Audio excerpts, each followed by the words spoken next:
The sun sagged low over the western hills, casting long, lonely shadows that stretched like reaching hands across the brittle prairie. Dust rose from the dry earth in lazy spirals, drifting skyward like smoke from an unseen fire, and the wind carried the scent of parched grass and distant rain that would never come. The land here was a quiet thing, stitched with the faded gold of dying fields, hemmed by mountains that watched with ancient, indifferent eyes. It was a place that asked much and offered little, a place where hearts grew tough as saddle leather or broke clean in two. In the town of Whitlock, tucked between the stubborn wheat and the endless blue, folks lived with more ghosts than neighbors. Paint peeled from the buildings like old skin, and the wooden planks of the boardwalk groaned under the weight of weary boots. The general store still sold thread and flour, the blacksmith still hammered bent metal into straight purpose, and the church still rang its cracked bell every Sunday, though the pews sat emptier with each passing year. Among those weathered souls lived Sandra Sutherland, a widow whose name floated on the breeze like a prayer no one dared say aloud. At 40, Sandra wore her years like a faded shawl, softened, stitched with sorrow, but unashamed. Her hands were calloused from hard work, her back strong from years of planting and mending, yet her eyes held a gentleness that had not yet been burned away by grief. They were the color of storm-washed skies, deep and restless and searching for something that might never come. 3 winters ago, the fever took James Sutherland, her husband of 15 years, leaving her with a patch of land too big for one person and a heart too heavy for easy mending. She buried him under the lone cottonwood tree near the edge of the fields, a simple cross marking his place, and from then on, the farm and the silence were hers alone to tend. At first, the townsfolk admired her grit. They spoke in low, respectful tones about her stubbornness, her resolve. But seasons turned like slow wheels, and admiration curdled into pity. Then, as pity often does, it soured into judgment. Whispers followed her like shadows when she came into town, murmurs about how a woman shouldn't try to carry a man's burden, how she was growing older, how the farm was slipping through her fingers like dry seed through a broken sack. It was at Mrs. Holloway's quilting circle, amid clattering needles and the smell of brewing coffee, that the suggestion was first planted. A mail-order husband. A man summoned from somewhere far away, a stranger who might be willing to trade companionship for a share of land and a new start. Sandra smiled politely, tucking the idea away as one would tuck away an old letter, meaning to throw it out later but finding it somehow hard to part with. Nights were long on the prairie, and though she filled them with mending, reading, and sometimes just staring at the stars, there were times the silence pressed too heavy against her ribs. So, one evening, by the light of an oil lamp that threw trembling shadows across the worn kitchen walls, Sandra wrote a letter. She kept it simple, honest. She wrote about the farm, the hard work, the loneliness. She wrote about wanting a partner, not a rescuer. Someone to build something new with, slow and steady, as the land itself was built. She signed it simply, Sandra Sutherland, Whitlock, Dakota Territory. Weeks later, a stack of letters arrived, carried in the dust-caked satchel of Mr. Holloway's stagecoach. Each envelope held promises written in different hands, some flowery, some stiff and businesslike, some brimming with grand declarations and talk of fortune. Sandra read them all by the fire, the flames licking at the edges of the shadows, her heart beating a strange rhythm against her ribs. She chose carefully. A man named Benjamin Hayes caught her eye. His letter was confident, filled with talk of hard work and ambition. He described himself as broad-shouldered and steady, someone who understood the demands of frontier life. There was a practicality in his words that felt reassuring, like a solid fence post driven deep into stubborn ground. The town buzzed with excitement when word spread that Sandra Sutherland's mail-order husband was due to arrive. Children peered out from behind fence rails, women whispered in the dry goods store, and the blacksmith set down his hammer long enough to mutter something about finally seeing sense. The day Benjamin was to come, Sandra wore her best dress, a simple blue calico faded by many washings, and tied her hair back with a ribbon the color of cream. She stood on the edge of the boardwalk, hands folded before her, heart a slow, heavy drum in her chest.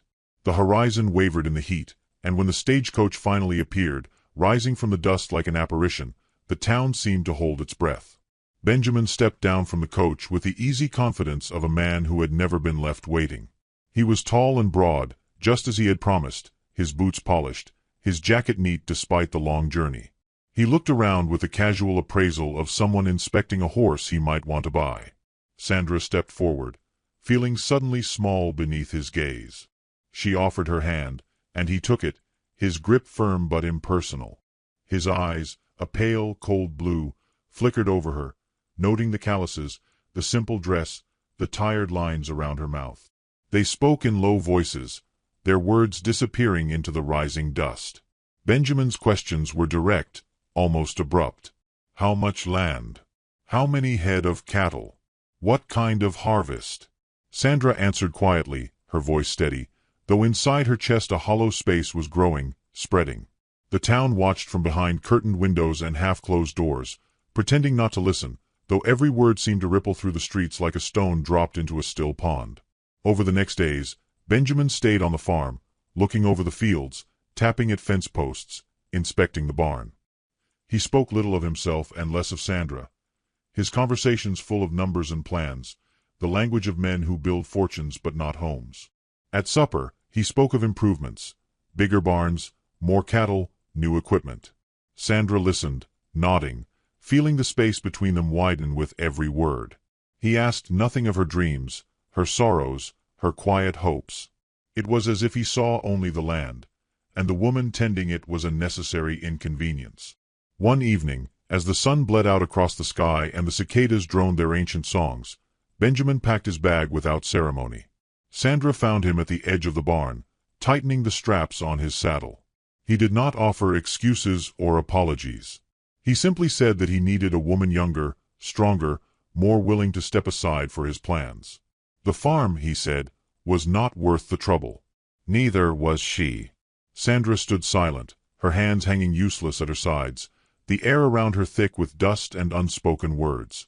She watched him ride away, his silhouette shrinking into the dusk until he was nothing but another ghost the prairie would carry away on its endless winds. The next morning, Sandra rose before the sun, as she always had. She mended a fence where the rails had sagged. She brushed the stubborn dust from her skirts. She boiled coffee strong enough to stand a spoon in. The world did not end. It simply spun on, slow and indifferent. When she rode into town that day for supplies, heads turned and whispers followed in her wake. But Sandra did not bow beneath them. She walked straight back to the general store, her boots raising little puffs of dust with every step. Old Tom, the blacksmith, lifted his hat in quiet respect as she passed. That small kindness was a balm, a reminder that not all judgment was cruel, not all eyes saw failure. As she tied her horse outside the store, Sandra looked out over the fields beyond the town, the wide open spaces stretching to forever. The wind played with the edges of her shawl, teasing loose the scent of wheat and wild sage. In that moment, with the prairie breathing around her, Sandra realized something deep in her bones. The farm was not a burden to be surrendered. It was a testament. To James. To herself. To all the silent promises stitched into every furrowed field and weather-beaten post. She smiled then, a small, secret smile, and the prairie, wise and wordless, seemed to smile back. The world was still hard. Still lonely. But Sandra Sutherland had survived another storm, and somewhere beyond the horizon, though she did not yet know it, another kind of season was beginning. One that would not come wrapped in boasts or broad shoulders. One that would grow slow and sure, like roots digging deep into stubborn earth. And she would be ready. The days that followed Benjamin's departure were stitched together with work and silence. Sandra moved through them like a ghost through a familiar house, her hands busy but her heart adrift.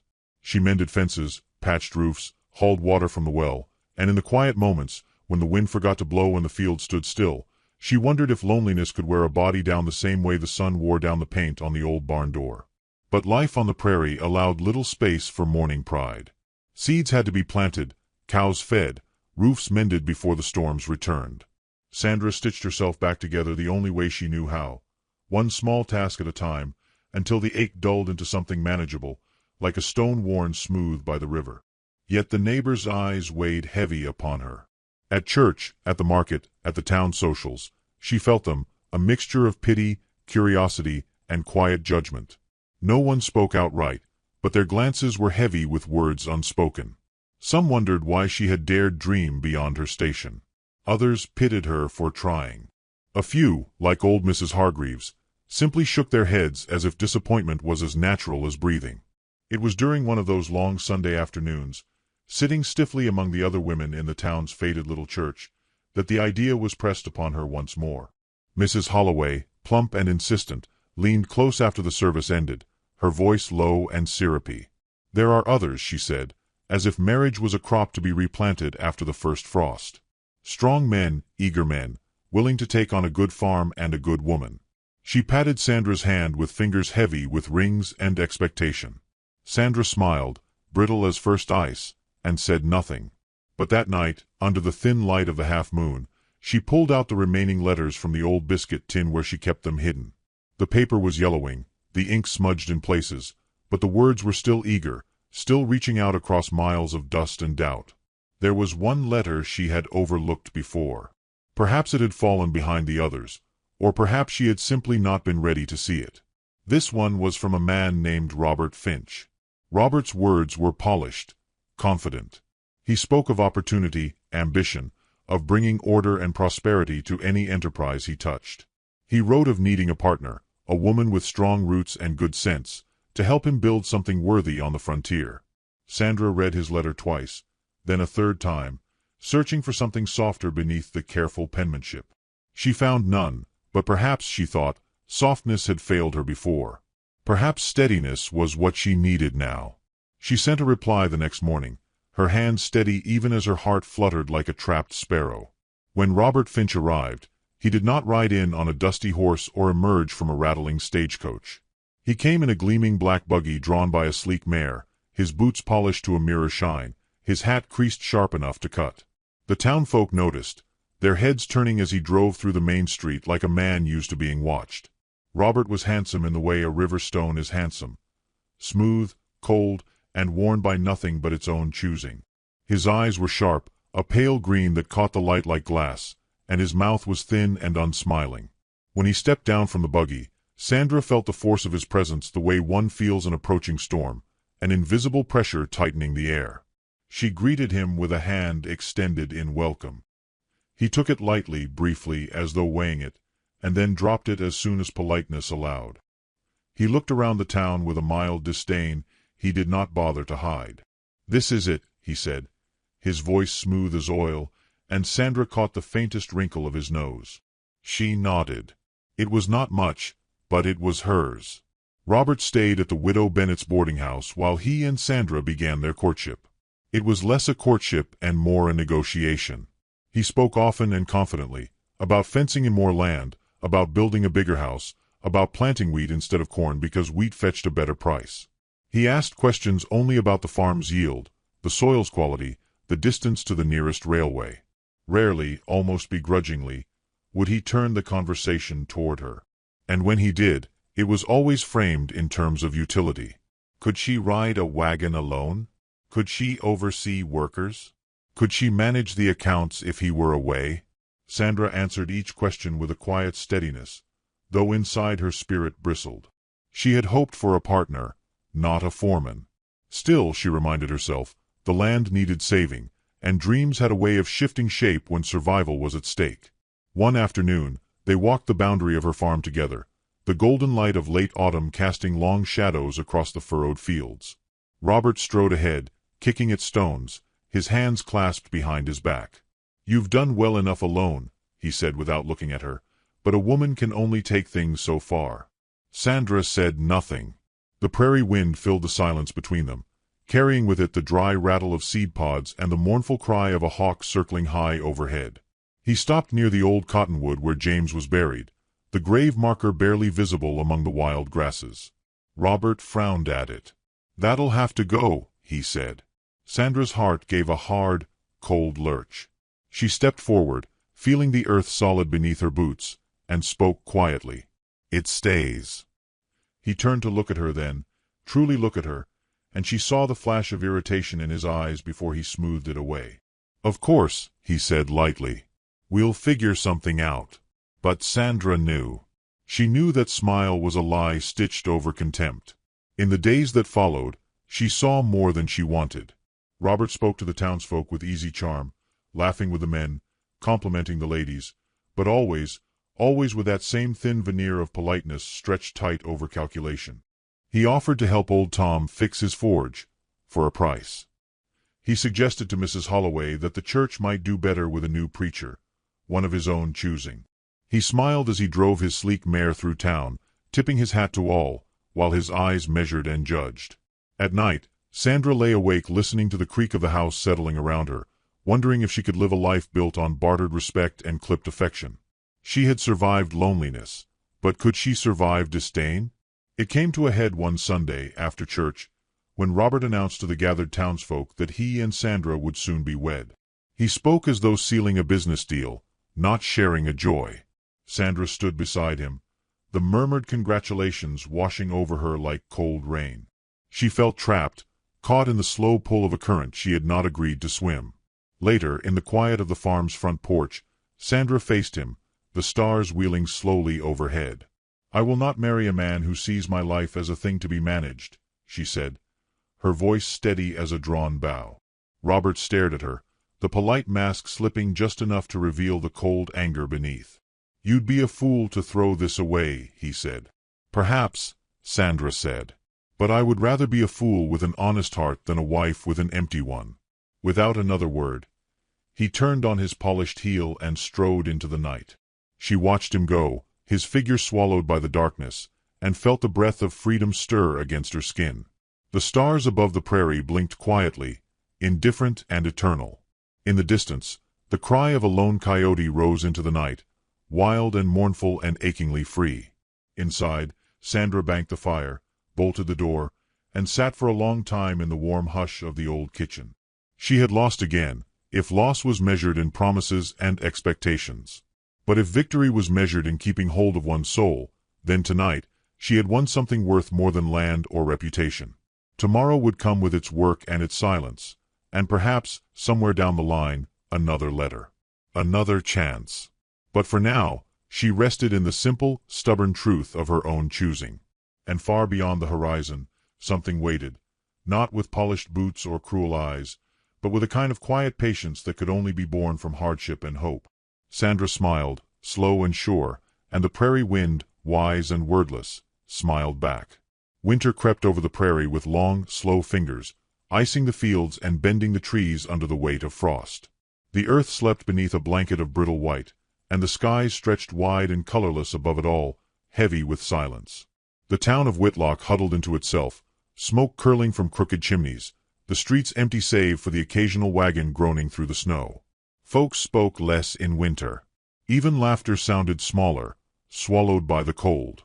Sandra Sutherland moved through those short days and long nights with the same quiet strength she always had, though sometimes, when the fire burned low and the wind moaned against the eaves, a weariness would creep into her bones so deep she thought she might crack from it.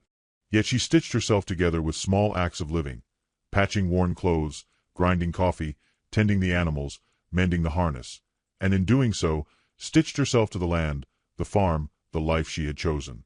The townsfolk watched her with a wary respect now. No more suggestions came whispered behind hands. No more kindly meant offers of matchmaking.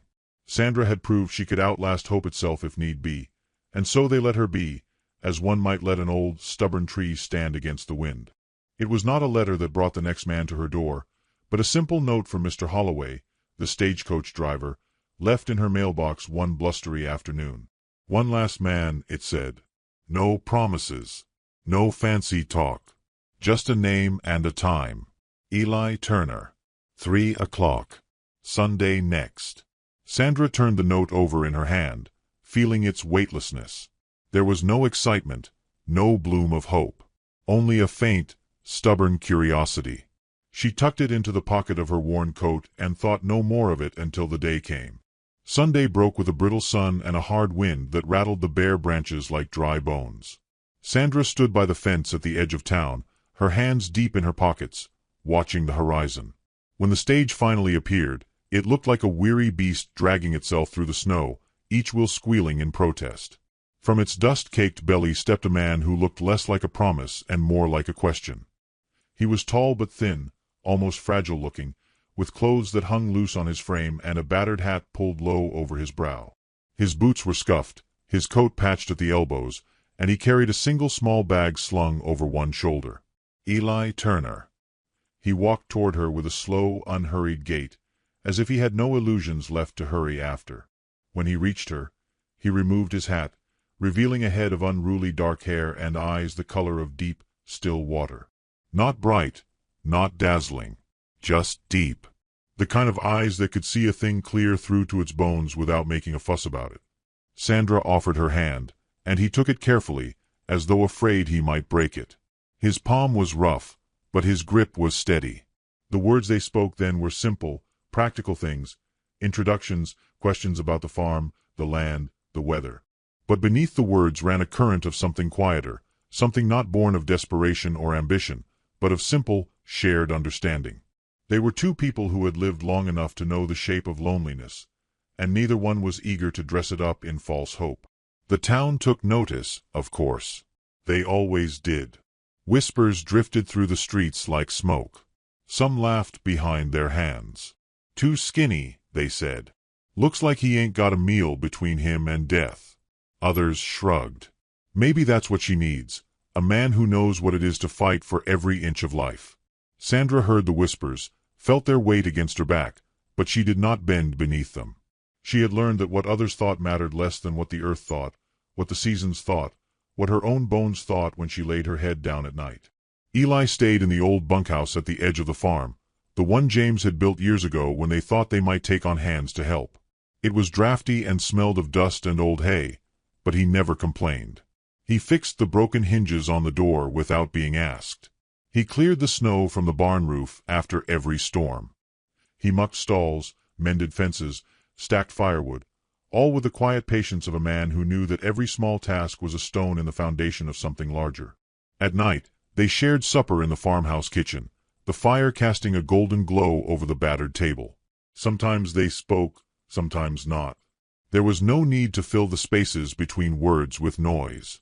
Silence between them was not emptiness but a kind of peace. One night, as the wind howled and the snow piled against the windows, Eli pulled a harmonica from his coat pocket. He turned it over in his hands for a long moment, as if remembering how it fit there, and then raised it to his lips. A low, mournful tune filled the room, winding through the cracks and crevices like smoke, like memory. Sandra closed her eyes and listened. The music spoke of things she had no words for: sorrow, longing, hope so fragile it could hardly bear its own weight. When the song ended, he tucked the harmonica away without a word, and they sat for a while longer, two shadows stitched together by firelight and something deeper still.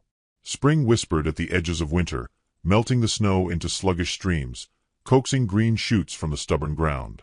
With the thaw came the work: fencing, planting, repairing the damage left by months of cold. Eli was always there, quiet, steady, a shadow at her side. Not leading, not following, walking with her. One afternoon, as they wrestled a new fence post into the thawing earth, Sandra found herself laughing, full and sudden and bright. The post had gotten stuck halfway down, and when Eli leaned all his slight weight into it, the thing gave way with a lurch, sending them both sprawling into the mud. He sat up, wiping muck from his face with the back of his sleeve, and for the first time, Sandra saw him grin, a lopsided, boyish grin that lit his whole face. The sight of it, so unexpected, so unguarded, knocked the breath from her chest. She laughed again, the sound rolling out of her like a song she had forgotten she knew. Eli joined her, the two of them sitting in the mud, laughing like fools while the prairie wind danced around them, carrying their joy up into the wide blue sky. That night, as she lay in bed listening to the soft creak of the house settling, Sandra realized that something had shifted. She did not feel the heavy, aching loneliness that had pressed against her for so long. Instead, there was a lightness, a quiet sense of rightness, as if the earth itself had sighed and settled beneath her. It was not love. Not yet. Love, she knew, was not a thing that bloomed overnight. It was a seed planted deep, watered with patience, tended with care. It was something built, plank by plank, day by day, with hands that knew the cost of promises. Eli Turner was not a man of grand gestures or sweeping declarations. He did not woo her with flowers or poetry. He simply stayed. He showed up, every morning, every evening, with his thin frame and his steady hands and his quiet heart. And slowly, impossibly, she began to imagine a life built not on bargains or rescues, but on partnership, on kindness, on seeing and being seen. As the last snows melted and the first shoots of wheat poked bravely through the thawed earth, Sandra stood on the porch of her farmhouse and looked out over her land. The sun was setting, painting the sky in strokes of gold and crimson, and the world felt full to bursting with promise. Behind her, she heard the soft scuff of boots. Eli, carrying a coil of rope over one shoulder, his hat pushed back, his face flushed from the day's work. He paused beside her, looking out over the fields, and for a long moment they simply stood there, shoulder to shoulder, watching the future unfold like a new spring. The prairie wind, warm now, tugged at her skirts, carrying with it the scent of earth and rain and growing things. It whispered promises she had once been too tired to believe. Sandra closed her eyes and let it wash over her. The skinny man with the quiet heart said nothing, asked for nothing, demanded nothing. And for the first time in a long time, Sandra Sutherland did not feel alone. The seasons turned, as they always did, but not all seasons are kind. Spring whispered promises in the pale green shoots that pushed bravely from the thawed ground, but summer came with a hard fist. Rain forgot the prairie that year, leaving the earth cracked and gasping beneath a ruthless sun. Day after day, Sandra and Eli watched the sky, squinting into the shimmer of heat, praying for clouds that never came. The wheat curled brown at the edges. The cows kicked at dry, dusty ground where once the grass had been thick and sweet. Every bucket of water pulled from the well felt heavier than the last, and every breath carried a fine dust that clung to skin and hope alike. The farm, once stubbornly alive, seemed now to hang in a delicate balance between survival and surrender. Sandra had lived through droughts before. She knew the signs, the slow dying of green things, the brittle sharpness that crept into every conversation.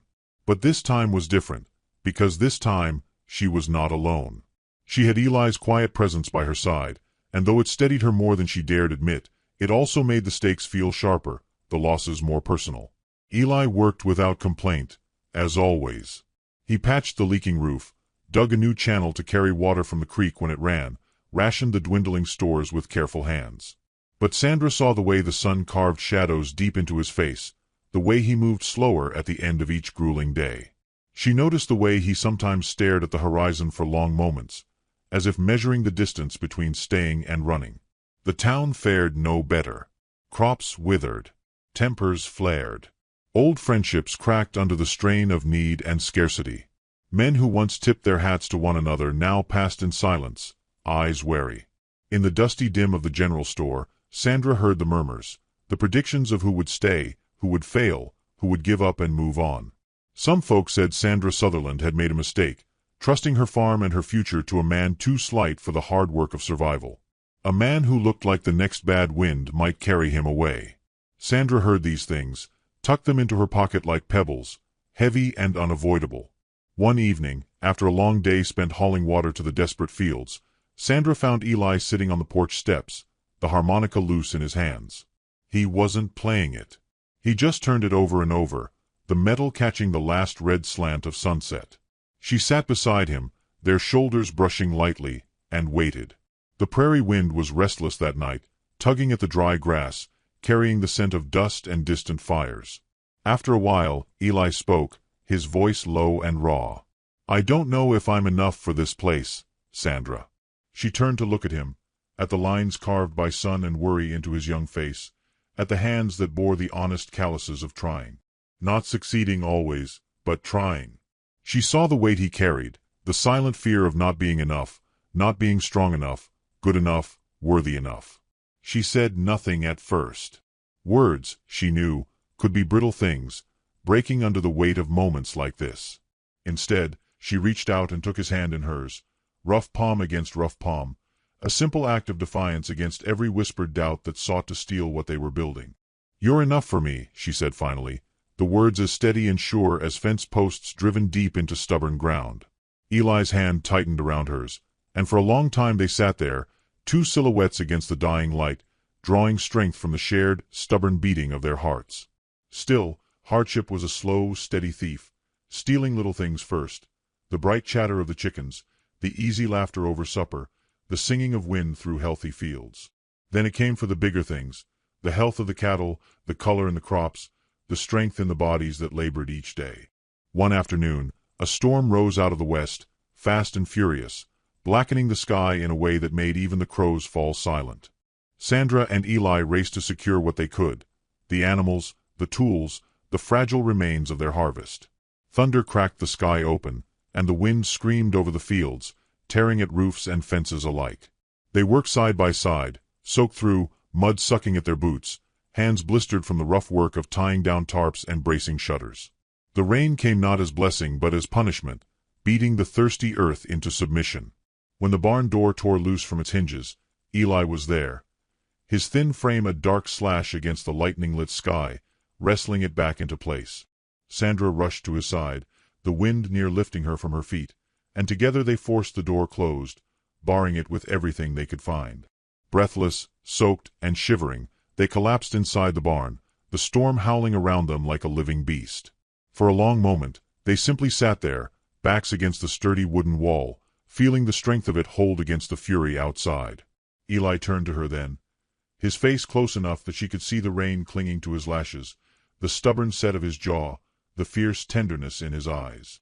"I'm not going anywhere," he said, voice nearly lost beneath the roar of the storm. Sandra's throat tightened, emotion welling up so fierce and sudden it felt like it might split her open. She reached out and brushed a wet strand of hair from his forehead, her hand lingering just a moment longer than necessary. Neither spoke again. They didn't need to. The storm would rage, and they would endure it, not because they were stronger than it, but because they were stronger together.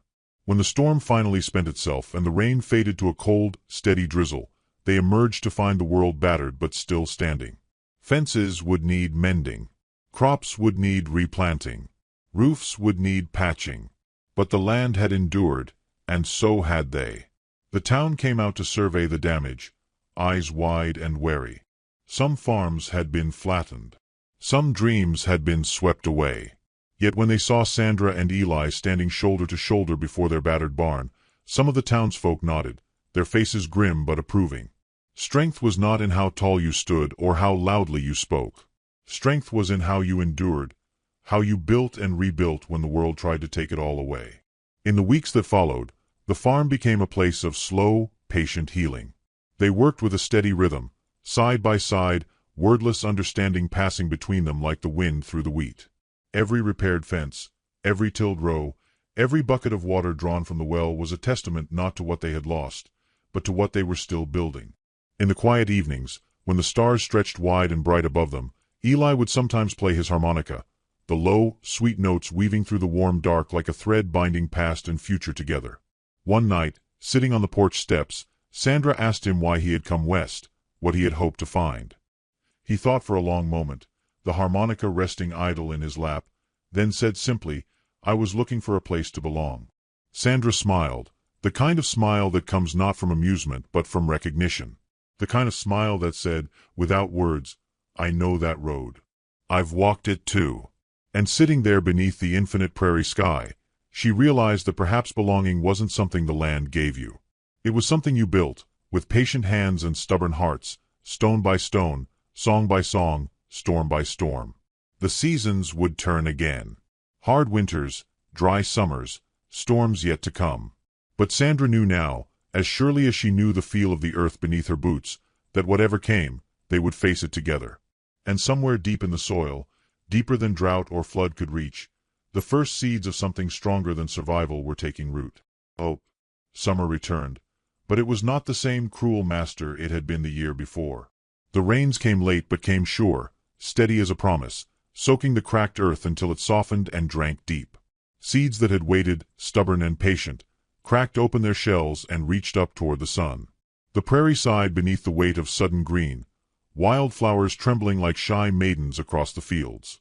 Life, once brittle and silent, sang again. The farm woke slowly, but it woke. Each morning brought new miracles, tiny shoots where there had been only dust, calves born slick and shivering but alive, the hens restless and noisy with new broods. It was a season of mending, not just of fences and roofs, but of hearts that had been stitched too many times to believe they could still beat stronger than before. Sandra stood in the fields at dawn, the hem of her dress heavy with dew, watching the light spill over the horizon like honey poured from a cracked jar. Eli worked a few rows over, bent low, tending to the fragile new growth. He moved with a quiet reverence, hands careful, as if he understood that what they were tending was not just wheat or corn but something older, more sacred. He had never asked for her hand, had never pressed for words or promises. He had simply stayed. Day after day, storm after storm, he had remained by her side, not out of duty or desperation but choice. And it was in that choice, Sandra realized, that love had been growing all along, as slow and sure as the crops now rising from the dirt. One evening, after a day spent hauling bales of hay to the barn, Sandra found Eli sitting by the edge of the fields, his legs stretched out, the last pink threads of sunset tangled in his hair.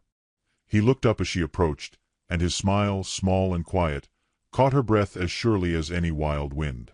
She sank down beside him without a word. Together, they watched the twilight settle, the first stars pricking holes in the velvet sky. The air was cool and smelled of rain and green things. Somewhere in the distance, a coyote called, low and lonely, but the sound did not feel sorrowful. It felt like a hymn. Eli turned to her, his hand finding hers in the grass between them. His fingers were calloused and warm, and when he spoke, his voice was little more than a whisper carried on the breeze. "I never thought I'd find a home this side of heaven." Sandra closed her eyes for a moment, letting the weight of his words sink into her bones. She thought of the years spent alone, the long ache of missing, the heavy silence that had filled the spaces where laughter should have lived. She thought of the storm-torn fields, the cracked earth, the bitter winds. And she thought of this man beside her, this thin, stubborn, kind-hearted soul who had weathered all of it without asking for anything more than a place to belong. "You're home now," she said, her voice steady and sure. He squeezed her hand, and in that simple gesture, something old and broken inside her knit itself whole again. The days grew longer, hotter, thick with the smell of ripening fields. Harvest time loomed near, and with it, the weight of uncertainty. Would the crop be enough? Would the rains hold? Would the town, battered by too many hard years, survive another winter? Sandra and Eli worked harder than ever, their bodies aching by nightfall, their clothes stiff with sweat and dust. They rose before the sun, labored until the stars blinked open overhead. The farm demanded everything they had, and still they gave more, because now they were no longer working just for survival. They were building a future, hand in hand, seed by seed.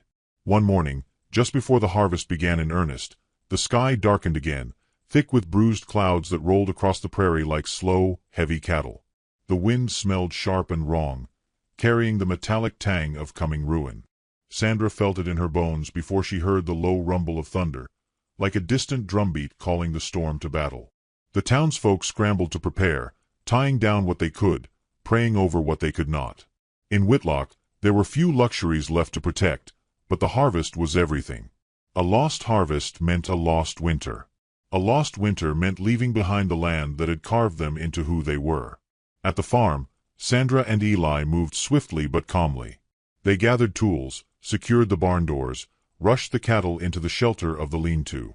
Rain began to fall, slow at first, fat drops splattering the dust, then faster, harder, until the world blurred into gray. Sandra fought against the rising panic tightening her chest. She had survived storms before. But now the stakes felt different, sharper, threaded with fear not just for herself, but for the fragile, hard-won life they had built together. Lightning split the sky, sharp and blinding, and thunder shook the ground under her feet. In the chaos of the storm, she lost sight of Eli for a terrible moment. She called his name, her voice snatched away by the howling wind, her heart hammering against her ribs. Then she saw him, struggling to secure the wagon cover, his thin frame bent against the gusts. Without thinking, she ran to him, slipping and sliding in the mud, grabbing hold of the canvas as it threatened to tear free. Together they wrestled it down, tying it with numb fingers, shouting over the roar of the storm. Sandra's hair was plastered to her face, her dress soaked through, her hands raw and bleeding. Eli's face was pale, grim, set with the fierce determination that had carried him through every trial. When the final knot was tied, they stumbled back toward the farmhouse, half carrying each other, battered and soaked but still standing. Inside, Sandra collapsed into a chair by the hearth, shivering uncontrollably. Eli knelt before the fireplace, coaxing a reluctant flame to life with trembling hands. When it finally caught, throwing weak, flickering light into the room, he turned to her, his face hollowed by exhaustion but his eyes bright with something fierce and unbreakable. "We're still here," he said, voice rough. Sandra reached for him then, pulling him close, feeling the heat of his body against hers, the solid weight of him. She pressed her forehead to his and closed her eyes, letting herself breathe him in, dust and rain and hope. In that fragile, trembling moment, something inside her shifted and settled. She realized that love wasn't built on easy days or grand declarations. It was forged in storms, in quiet sacrifices, in the steady, stubborn choice to stay when everything else told you to run. The storm passed by morning, leaving behind a battered but unbroken world. The fields were muddy but intact. The crop, against all odds, had survived. Harvest began in earnest the next day. Long, grueling hours of cutting, binding, stacking. The sun was merciless, but the work was honest, and the yield, oh, the yield was better than they had dared hope. It wasn't just enough to get by. It was enough to thrive. As the last sheaf of wheat was gathered and the final cart rolled into the barn, the townsfolk gathered to celebrate. It was a meager feast by some standards. Wild game, boiled potatoes, cornbread sweetened with precious molasses, but it felt like a king's banquet to those who had faced hunger and fear and lived to tell the tale. Sandra stood at the edge of the makeshift dance square, watching the town come alive again, the music rising into the clear night air. Laughter, real laughter, not the brittle, fearful kind, rang out across the fields. Children chased fireflies. Old men slapped each other's backs. Women sang snatches of old songs. Eli approached her, holding out a hand. His face was clean-shaven for once, his hair tamed with water and hope, his smile shy and certain. "May I have this dance?" She laughed, soft and breathless, and placed her hand in his without hesitation. They moved together under the stars, awkward at first, then finding a rhythm that was theirs alone. The world around them blurred and faded until there was only the soft brush of cloth, the shared heat of their bodies, the music of their joined hearts. As the song ended, Eli drew back slightly, searching her face with a question in his eyes.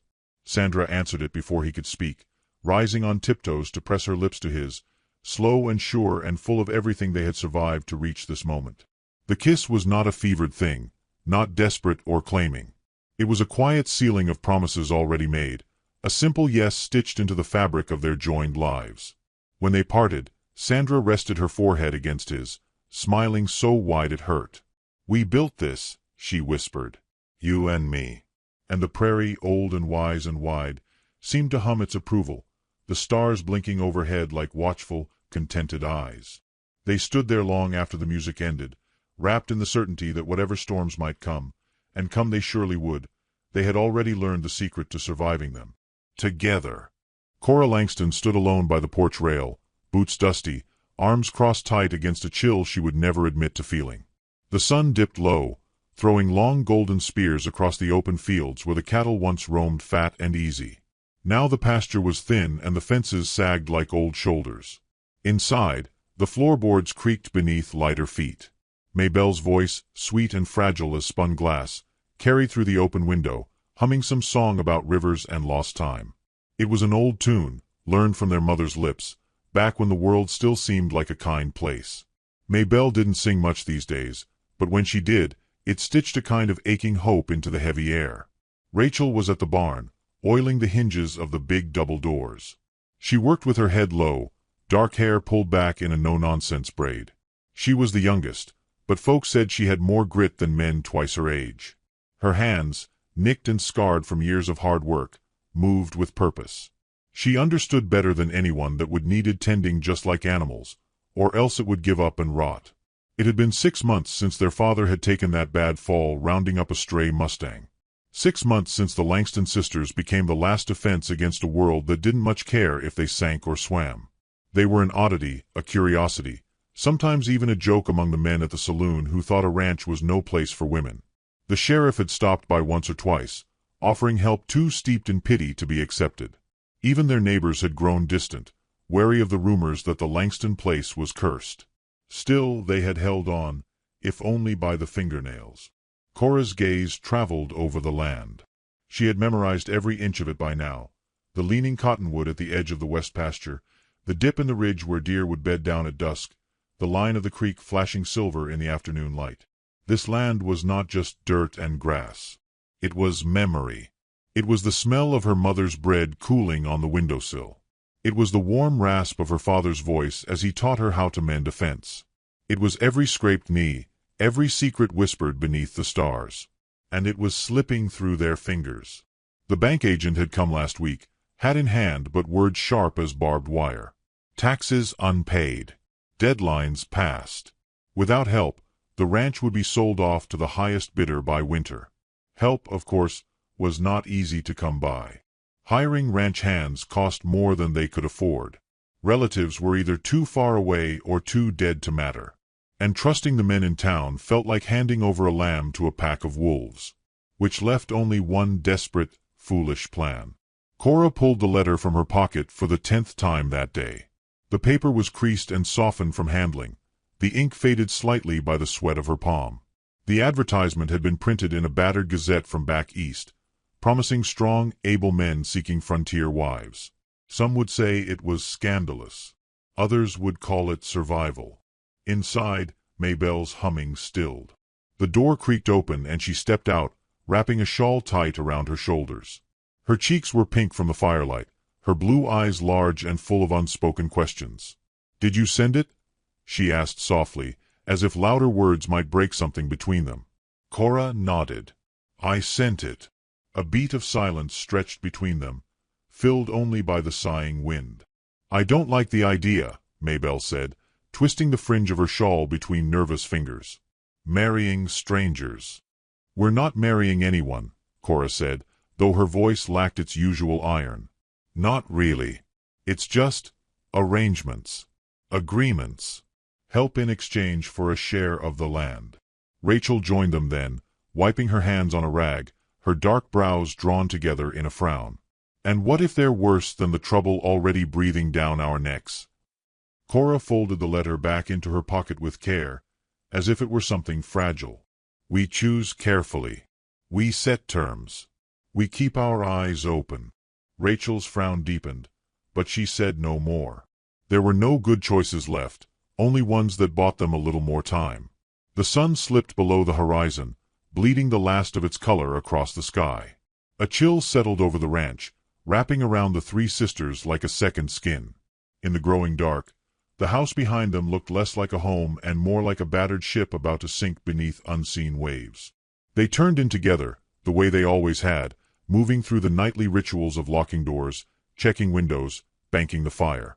There was comfort in the small routines, in the way Rachel tapped each window latch twice, the way Maybelle tucked a sprig of dried sage above the hearth for luck. Cora moved from room to room, lantern in hand, feeling the weight of her sisters' lives pressing into her ribs. Later, as the house settled into its creaks and sighs, Cora sat alone at the kitchen table. A single candle burned low, pooling wax like spilled milk. She traced circles on the tabletop with the tip of her finger, lost in thought. She wondered what kind of men would answer the call. She wondered if hope could be stitched back into the torn fabric of their lives, or if this choice would tear them further apart. She wondered if love had any place left in hearts already so battered by loss and fear. Across the table, the empty chairs sat like silent sentinels. Her father's old hat still hung on its peg by the door, untouched since the day he had worn it last. For a moment, the ache rose so sharply in her chest that she pressed her fist against it, as if she could hold the broken pieces together by sheer will. Outside, the wind rose again, rattling the windows, stirring the prairie grasses into a restless dance. It smelled of change. It smelled of endings. And yet, somewhere deep beneath the sorrow, a stubborn root of hope remained. Thin, perhaps. Fragile. But alive. The morning brought a rare kind of stillness, the kind that precedes something important. The sisters moved through their chores with a sense of quiet anticipation, casting glances toward the dusty road that led from town.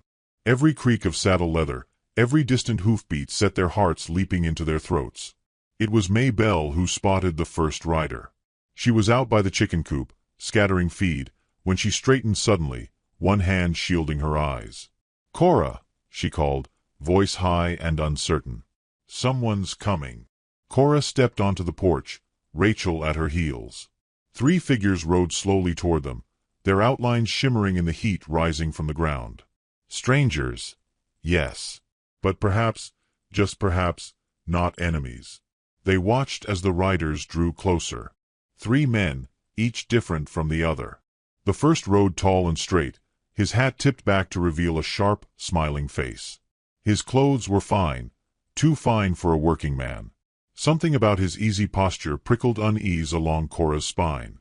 The second slouched in his saddle, movements lazy, a cigarette dangling from his lips.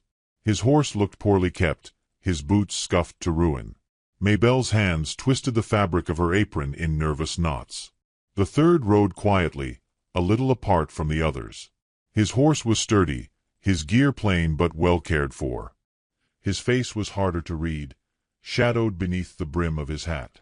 But there was something in the way he sat, solid and steady, that caught Rachel's sharp gaze. The sisters stood together, a line of defense against the unknown. As the men swung down from their horses, dust rising around their boots, the air seemed to hold its breath. Names were exchanged, hands shaken. Boone Reddick, Clay Maddox, Joseph Cole. Cora's voice was calm, even welcoming, but her heart was a sparrow beating itself against her ribs. She could not know, not yet, that betrayal had already crossed her threshold. Nor could she know that somewhere among these strangers walked a man who would stand with her not because he was paid to, but because he chose to. The wind stirred again, lifting the hem of her skirt, brushing cool fingers against the nape of her neck. It smelled of rain. It smelled of reckoning. And the sisters, though wary, did not turn away. They had chosen hope. Now, hope would choose them back, or destroy them trying. The first night the strangers slept under the Langston roof, the house breathed differently. It seemed to exhale a deeper, slower sound, as if adjusting to the new weight of foreign footsteps crossing its worn floors. The girls moved through the narrow hallways with cautious steps, their voices dropping low without them realizing. Even the horses in the barn seemed to stamp and snort more than usual, uneasy with the scent of change. Boone Reddick took quickly to the front room, sprawling across their father's old armchair as though he had been born to it. His boots scuffed the wood, and when he laughed, it was too loud, echoing against walls that remembered softer men.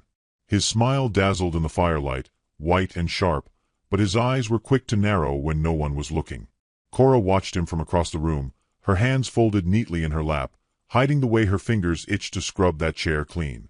Clay Maddox was a quieter sort, but not in the way that brought peace. He moved with a slouching grace, a snake sliding through tall grass, and his glances toward Mabel lingered a beat too long. He smelled of whiskey even in the early morning, and had a laugh that never reached his tired, bitter eyes. When he spoke, it was with words thick as molasses, a charm worn thin by too many promises broken too many times. Joseph Cole said little at all. He sat straight-backed at the farthest end of the kitchen table, his hat held respectfully in his lap. His boots were clean, his coat patched but cared for, and his presence was like a low, steady drumbeat that neither clashed nor harmonized with the sisters' uneasy melodies. He spoke only when spoken to, and even then, with words measured and plain. Rachel noticed the way he fixed the barn door without being asked, the way he soothed the nervous roan gelding with slow, sure hands. That first evening, supper stretched long and taut, each clang of fork against plate a small jolt against nerves already worn thin. Boone did most of the talking, spinning tales of cattle drives and bar fights, of gold strikes and gun duels, painting himself larger than life with each passing minute. Cora smiled where politeness demanded but said little, preferring to weigh the truth of a man by the quiet between his boasts. Clay asked Mabel to sing after the dishes were cleared. His voice was sweet when he said it, sugar melting into the rough edges of his drawl. Mabel shook her head shyly, cheeks coloring, but Clay pressed with a wink and a playful nudge that made her flinch, though she tried to hide it. The fire popped loudly in the silence that followed, and Rachel's hand found Mabel's beneath the table, squeezing gently. Joseph did not join in the coaxing. Instead, he busied himself stacking the dishes, moving with a careful economy of motion that spoke louder than Boone's tall tales or Clay's lazy smiles. Rachel watched him, the way a hawk watches a rabbit not from hunger, but out of sharpened curiosity. When the evening wore down and the men took up places in the bunkhouse out back, the sisters gathered at the hearth, where the embers glowed like the last stubborn heartbeats of the day. They spoke little. There was too much to say, and too much fear that saying it aloud would make it real. Cora stared into the fire until her vision blurred, the muscles of her jaw tight with unspoken thoughts. Maybelle tucked her legs beneath her on the worn sofa, hands fidgeting in her lap, her usual singing voice silent. Rachel paced a slow, restless circle around the room, her boots whispering against the floorboards. "They're not what I pictured," Maybelle said finally, her voice a hush against the crackle of burning wood. "No," Cora agreed, her voice a dry scrape. "They're not. Joseph ain't like the other two," Rachel said. Her tone held no warmth, only observation. "But I still don't trust him. Trust ain't free." "No," Cora said again. Her heart weighed heavy against her ribs, but she tucked the feeling away. They had made their bed. Now they would lie in it, for better or worse. Morning came crisp and bright, the frost painting delicate white lace across the fields. Work waited for no one, least of all women trying to run a ranch on promises and prayers. The men pitched in, as agreed, though the quality of their help varied wildly. Boone rode out with Cora to mend the north fence, talking all the while about plans to expand the herd, to invest in better stock, to build a bigger barn. His words hung in the air, grand and empty, and when he slipped a hand to her waist as they climbed through a broken rail, Cora stiffened so hard her bones ached. Boone laughed it off, a tease, a joke, but Cora saw the way his mouth tightened when she pulled away. Clay stayed close to Maybelle, offering to help with the chickens, the garden, the small repairs around the house. His help came with a price. The way he stood too near, the way his hand brushed her shoulder too casually, too often. Maybelle smiled through it, polite and frightened all at once, her light dimming with every unwanted touch she dared not call out. Joseph took to the harder tasks without complaint. He repaired the western pasture gate, cleared the clogged irrigation ditch, mucked the stables. He never asked where he was needed. He simply found the work and did it. Rachel kept half an eye on him, suspicious still, but grudgingly respectful. When he found her wrestling with a jammed plow blade, he said nothing, simply stepped forward, lent his strength to hers, and stepped away again without so much as a word of praise or expectation. At night, the hearth was no longer their own. Boone dominated the space, his boots up on the table, his voice booming. Clay nursed a flask tucked into his vest, growing surlier with each sip. Joseph remained a shadow on the edges, present but unobtrusive, a figure Rachel sometimes caught studying the room with an expression too heavy to name. The sisters met in whispered conferences after the house quieted, fear threading their voices. "I don't like it," Maybelle said one night, her hands twisting the hem of her nightdress. "I don't like the way they look at us." "They think they own a piece of us now," Rachel said bitterly. "That's the bargain they think they struck." "We made no promises like that," Cora said, but the words felt brittle on her tongue. "We agreed to work together. That's all." "But they don't see it that way," Maybelle said, and her eyes shone with unshed tears. "We hold the line," Cora said, reaching out to grasp her sister's hands in hers. "No matter what comes. We hold the line." Still, an unease grew like mold in the corners of the house. Boone's jokes grew sharper. Clay's hands lingered longer. Joseph grew more withdrawn, his silences heavier. It was not a matter of if something would break, but when. One afternoon, as the sisters prepared supper, a voice cut through the thin walls of the kitchen. Boone and Clay, speaking in low, urgent tones out by the barn. Rachel stilled, a dish slipping half-washed from her hands into the basin. "Did you hear?" she started. Cora nodded, wiping her hands dry. "Stay here." But Rachel followed, silent as a hunting cat, her steps light and quick. They pressed themselves against the barn wall, listening to the muffled words carried by the wind. "Easy pickings," Boone was saying. "3 girls, a ranch near worthless, no men to stand for them. We take it, we sell it, we ride out richer than we ever dreamed." Clay's laugh was low and ugly. "And if they don't play nice?" Boone's answer was a sound, not a word, a sharp, cruel snort that made Rachel's stomach twist. She backed away, careful and slow, her heart pounding against her ribs. Cora caught her wrist, grounding her. They returned to the house without a word between them, but the air around them pulsed with understanding. The strangers at their hearth were not saviors. They were wolves. And the sisters were the lambs left to fend for themselves. Still, in the darkest corner of the gathering night, there was a flicker of something else, of a gaze steady and sorrowful, watching the sisters not with hunger, but with regret. Joseph Cole sat apart, a man divided, his loyalty a storm he had not yet chosen to weather. The sisters would not break easily. They were Langstons, daughters of the hard soil and harder seasons. But the battle for Willow Creek had already begun, and not all hearts would survive it untouched. Outside, the prairie wind rose again, carrying the scent of dust and the warning of storms yet to come. The blood moon rose heavy over Willow Creek, a red and watchful eye swelling in the velvet dark. It cast a strange light over the land, making the familiar strange, turning the dusty fields to seas of rust and shadow. The sisters worked late that evening, drawn into small, quiet chores, their hands busy to silence the clamor building in their chests. The men were restless too, their movements sharp-edged, their voices cutting through the cooling air like blades against stone. Cora tightened the latch on the chicken coop, her fingers numb against the splintered wood. Across the yard, Boone leaned against the fence, rolling a cigarette between calloused fingers. He watched her openly, unashamed, a lazy smirk playing on his lips. Cora stiffened under his gaze, refusing to let him see the tremor in her hands. Inside the house, Maybelle folded linens with slow, distracted movements.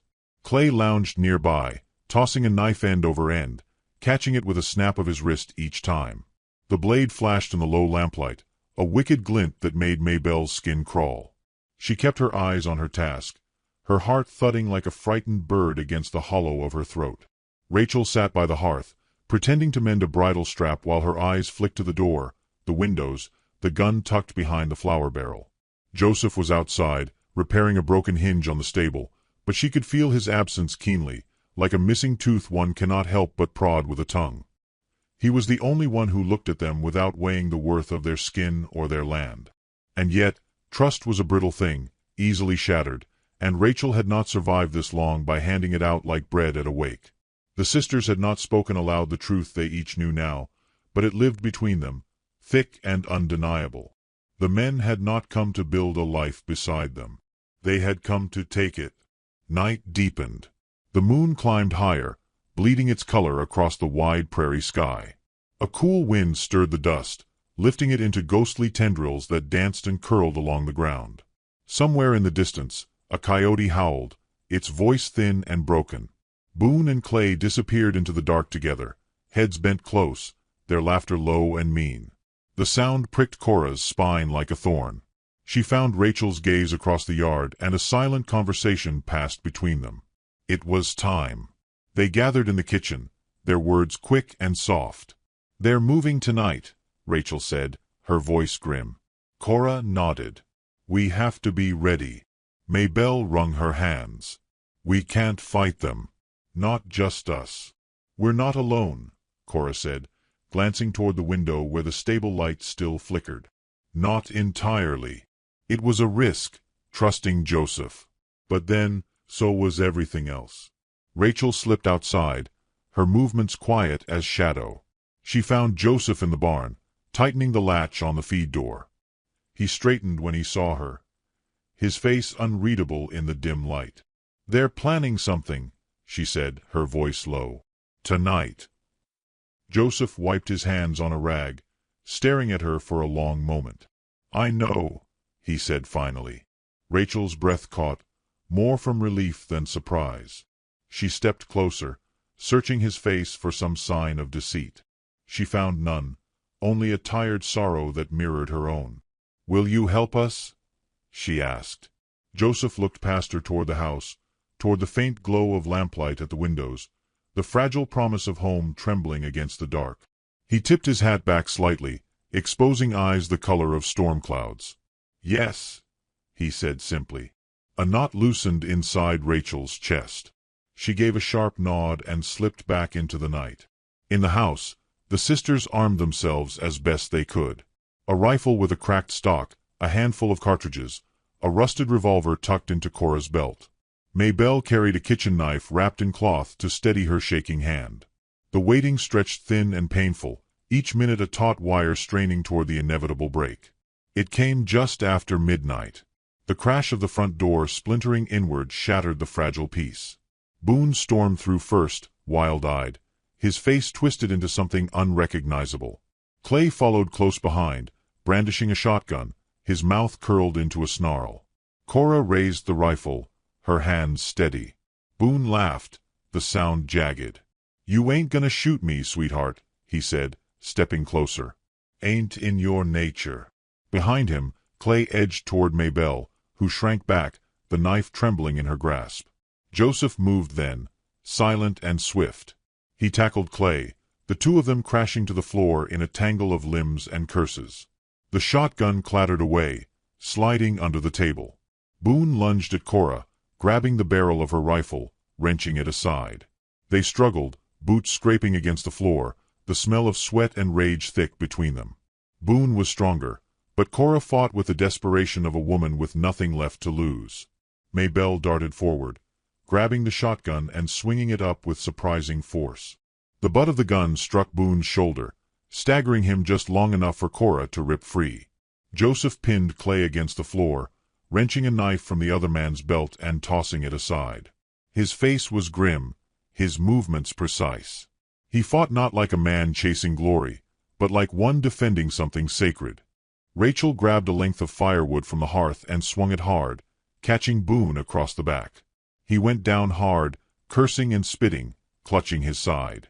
Silence crashed down, sudden and complete. Boone groaned on the floor, glaring up at them with hate burning in his eyes. Clay lay dazed, blood trickling from his temple where Joseph's fist had found him. Cora stood over them, the rifle steady in her hands. "You'll leave this ranch," she said, her voice low and deadly calm. "You'll leave this county. And if I ever see you again, there won't be warnings." Boone's mouth twisted into a sneer, but he said nothing. Joseph hauled Clay to his feet, shoving him toward the door.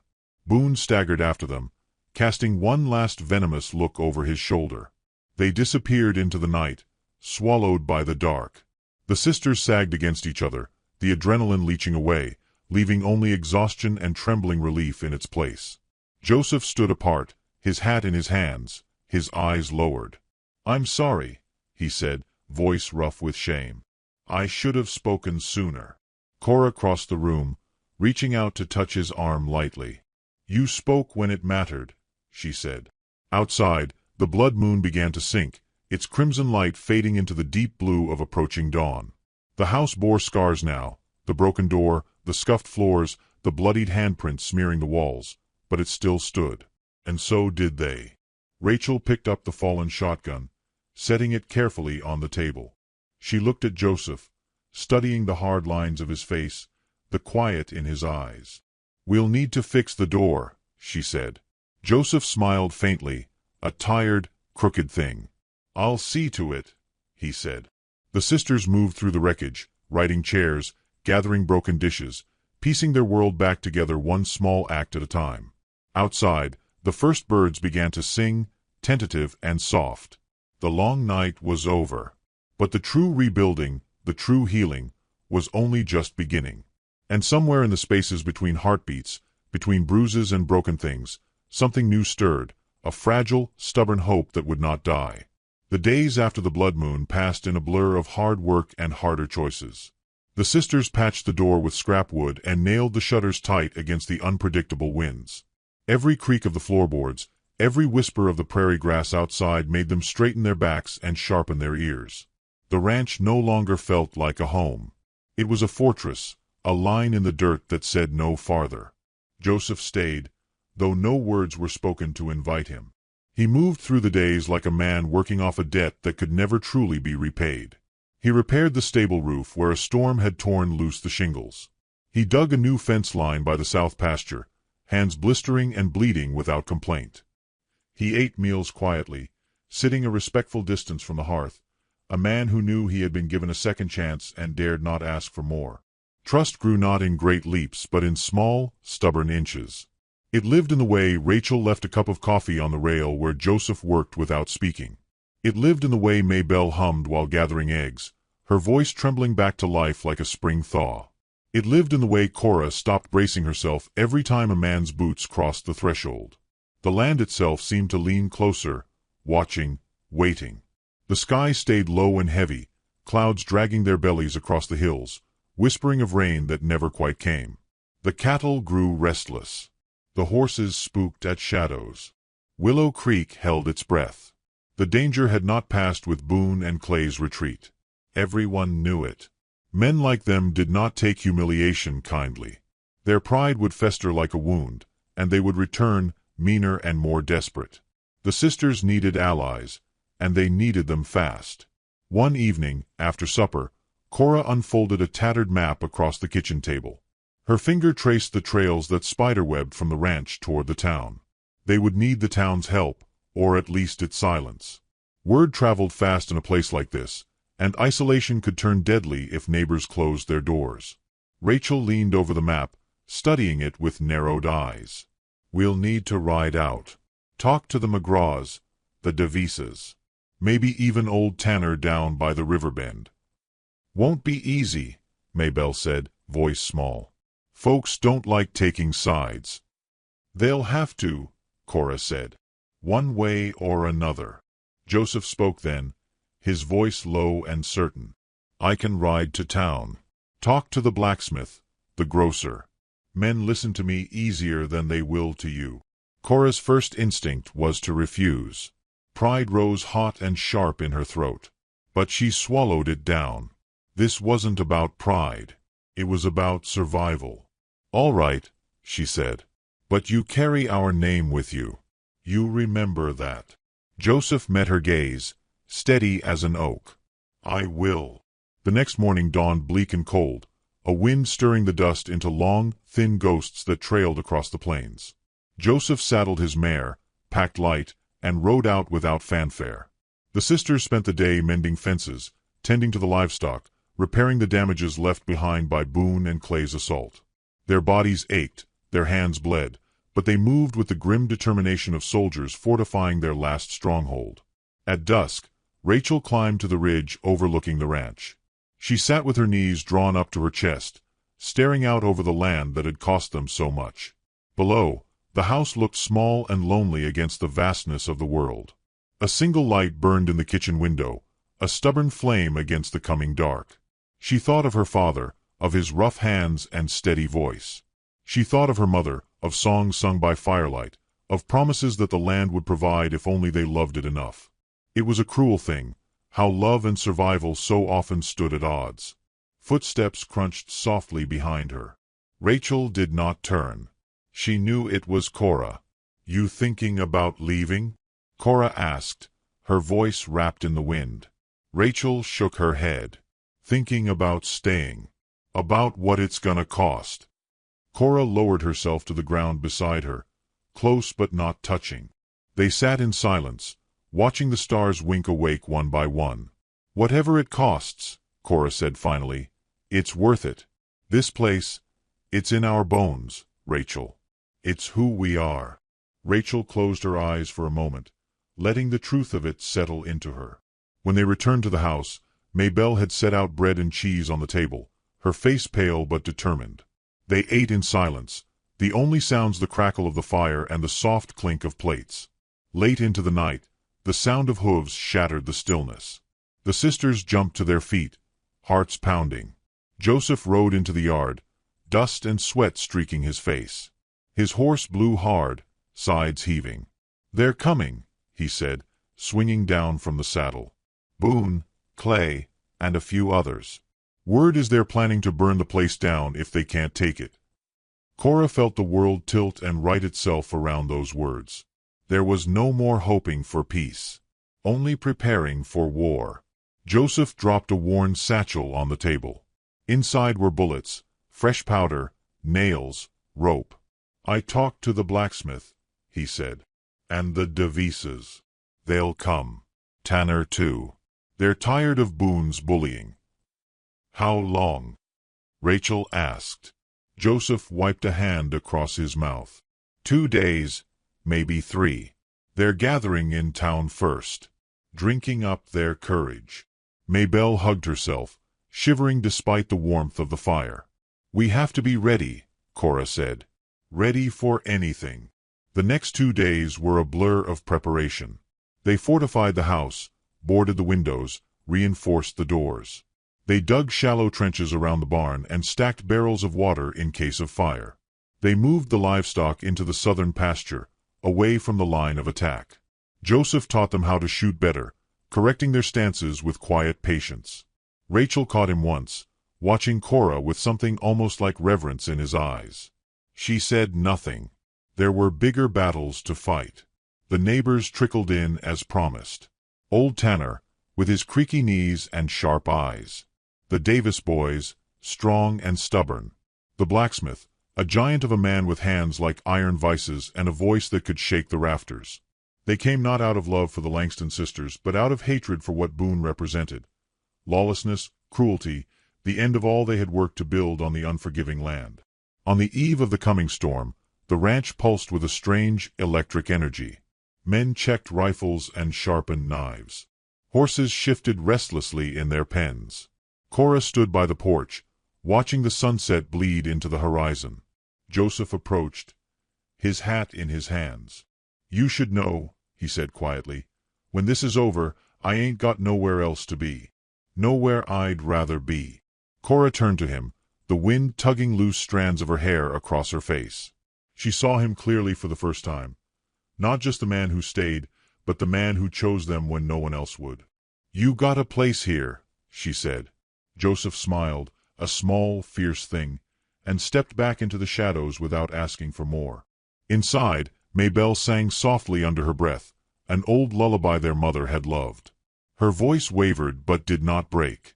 Rachel cleaned her rifle, each swipe of the cloth steady, sure.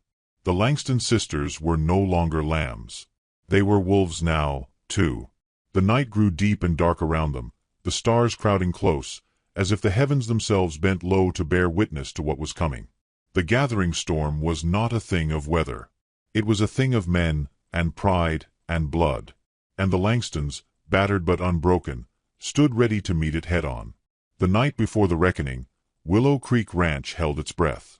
The prairie was a wide, dark ocean, the land stretching outward under a sky so heavy with stars it seemed it might collapse under its own weight. The house stood at the center of it all, a battered ship lashed together by hope and iron will, its windows glowing with soft lamplight. Inside, the Langston sisters prepared not for survival, but for victory. Cora stood at the kitchen table, spreading cartridges across a faded oilcloth. Her hands moved with the calm certainty of a woman who had already counted the cost and accepted it. She wore her father's old belt slung low on her hips, a revolver snug against her thigh. Her hair was pulled back in a rough knot, strands falling loose around her face, but she left them. Tonight was not a night for vanity. Tonight was for standing her ground. Maybelle moved quietly, setting water to boil, preparing bandages, her slender hands trembling just slightly as she worked. She had braided her hair into 2 tight plaits, practical and out of the way. Her eyes, soft and wide, held no illusions. She knew what morning would bring. Still, she hummed under her breath, an old song about brave men and braver women, her voice stitching courage into the worn fabric of the house. Rachel leaned against the doorframe, polishing the barrel of her rifle until it gleamed like a shard of moonlight. She had always been the fighter, the one with fire in her blood, but tonight she was something more. Her anger had been honed into a blade, sharp and clean. She was ready. She had been ready since the first day Boone Reddick set his sights on their land like a wolf scenting blood. Joseph moved among them like a silent promise. He checked the locks on the windows, the nails hammered into the door frames, the barrels of water set out to douse any fire. He said little, but his presence filled the house with a quiet strength. He belonged here now, not as a protector, not as a hired hand, but as something more elemental, a piece of the foundation, a stone laid with care and conviction. Dawn crawled over the horizon with a sickly, pale light. Fog coiled low over the ground, thick and ghostly. The gathered men, Tanner, the Davis boys, the blacksmith and a few others, took their places with grim determination. They knew they were outnumbered, knew that Boone and Clay would not come alone. They came anyway. From the ridge, dust rose in the distance, a scar against the silvered grass. Riders. At least a dozen, maybe more. The Langston sisters stood together on the porch, rifles in hand, eyes fixed on the oncoming storm. Boone led the charge, his horse frothing at the mouth, his face twisted in a grin that held no joy. Clay rode at his side, a shotgun slung across his saddle, his eyes bloodshot and wild. Behind them, men howled and whooped, the sound carrying across the open land like the call of hungry wolves. Cora stepped forward, her boots firm on the wood. She raised her rifle and fired once into the air. The crack split the morning like a thunderclap. The riders slowed, uncertainty rippling through their ranks. "This is our land," Cora called, her voice steady and clear. "Turn back now, and you leave with your lives." Boone laughed, a sound raw and broken. "This land ain't yours, girl. It never was. You think you can hold it with a handful of dirt farmers and a pretty smile." Behind her, Maybelle and Rachel shifted their stances, rifles ready, faces hard.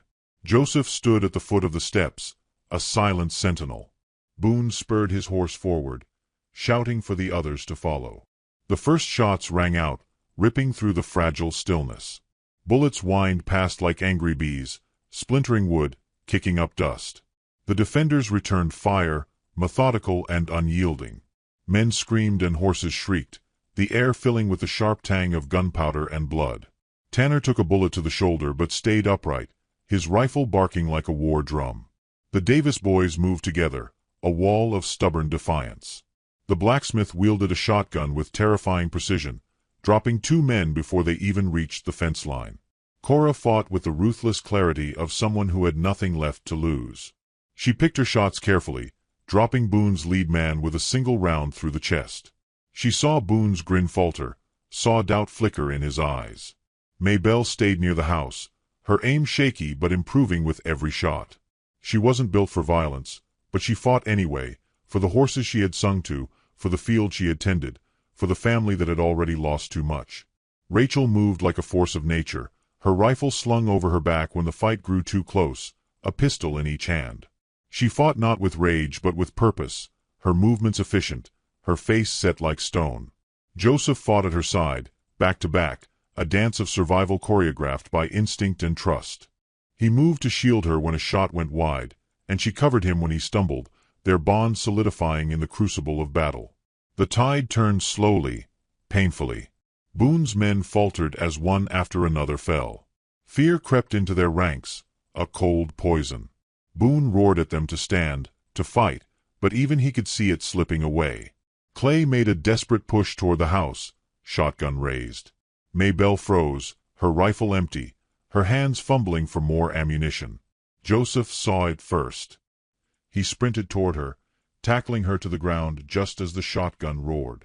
The blast ripped through the doorframe, sending splinters flying. Rachel whirled and fired, hitting Clay in the leg. He went down hard, cursing and crawling through the dirt. Boone shouted something incoherent and charged, his horse foaming at the mouth. Cora stood firm. She raised her rifle, aimed for Boone's chest, and fired. The shot hit true. Boone slid from the saddle, crumpling to the ground in a cloud of dust. His horse reared and bolted, the others scattering. Silence fell, broken only by the ragged breathing of the wounded and the low moans of the dying. Cora lowered her rifle slowly, her hands trembling now that it was over. She looked around the battlefield that had once been her front yard and felt an ache deeper than any wound. The surviving attackers fled, riding hard for the hills, leaving their dead and wounded behind. The Langston ranch still stood, battered, bloodied, but standing. Joseph helped Maybelle to her feet, brushing dust from her dress with gentle hands. She smiled at him, a small, grateful thing that shone brighter than the rising sun. Rachel moved among the wounded, checking who could be saved. She found Clay, bleeding and cursing, and for a moment, she simply stared at him. She thought of all the fear he had caused, all the hurt he had tried to sow. Then she turned away, leaving him to the justice of the law or the mercy of the plains. Tanner clapped Cora on the back, wincing from his wound. "You're tougher than you look," he said with a crooked grin. Cora smiled back, a real smile, the first in what felt like a lifetime. They buried the dead at sunrise, the earth drinking in the blood of the fallen. No speeches were given. None were needed. The neighbors stayed to help patch the house, to mend the fences, to drive the surviving cattle back into the pastures. Bonds were reforged in blood and fire, stronger than any words could ever make them. When the work was done and the dust finally settled, the Langston sisters stood together on the porch, looking out over their battered but unbroken land. Joseph stood beside them, his hat in his hands. Cora turned to him, her heart full and trembling. "You don't have to stay," she said. Joseph looked at her, really looked at her, and shook his head slowly. "I ain't got nowhere else I'd rather be," he said. Cora stepped closer, reaching out to take his rough, calloused hand in hers.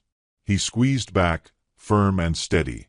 Rachel leaned her head against Maybelle's shoulder, and for the first time in what felt like forever, they laughed, a soft, startled sound, full of relief and wonder.